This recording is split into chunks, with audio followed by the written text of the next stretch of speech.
Today we talk about how can you disable this sign or know how you can do that on your CallApp.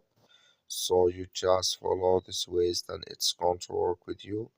So all you have to do, so you just go here, you go above your photo profile, click on it here. So then it's going to show for you a list like this, and all you have to do now, just go here above this sign, click on it. So then it's going to take you to this list, it's going to show for you like this. You just click here on SMS. When you click on it here, so then it's going to take you to this list, it's going to show for you like this here. You come here to incoming SMS screen, click it this sign or this color, like you see color, it's gone, that's mean here incoming SMS screen disabled with us now.